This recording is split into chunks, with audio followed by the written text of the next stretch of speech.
நமது வீட்டிற்கு வரும் சுமங்கலி பெண்களுக்கு முதலில் நீர் அருந்த தரவும், பின் மஞ்சள் குங்குமம் தரவும். இதனால் ஜென்ம ஜென்மாந்திர தரித்திரம் தீர்ந்து பணவரவு ஏற்படும்.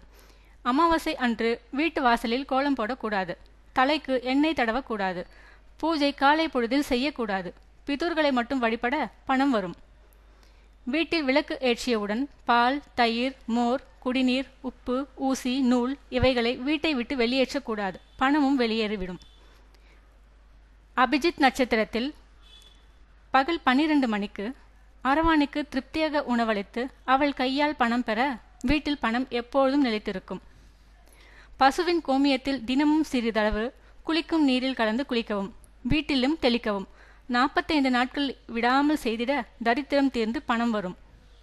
முழு பாசிப்பருப்பை வெல்லம் கலந்த நீரில் ஊற வைத்து பின் அதனை பறவைக்கும் பசுவிற்கும் அளித்திட பணத்தடை நீங்கும். வெள்ளிக்கிழமை பெருமாள் கோவிலில் தாயாருக்கு அபிஷேகத்திற்கு பசும்பால் வழங்கிட பணம் வரும். பச்சை வளையலை தாயாருக்கு அணிவித்திட பணம் வரும். பெண்கள் இடது கையில் வெள்ளி மோதிரம் அணிய தனாப்பிராப்தி அதிகரிக்கும். பசும்பாலை சுக்கிர ஓரையில் வில்வ மரத்திற்கு ஊற்ற 24 வெள்ளிக்கிழமை இதை தொடர்ந்து செய்திட நிச்சயமாக பணம் வரும்.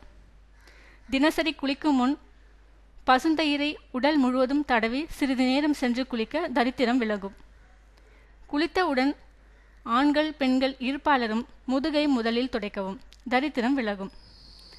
இந்த குறிப்புகளை பின்பற்றி எல்லா வளமும் பெற்று பயன்பெற வாழ்த்துக்கள். நன்றி, வணக்கம்.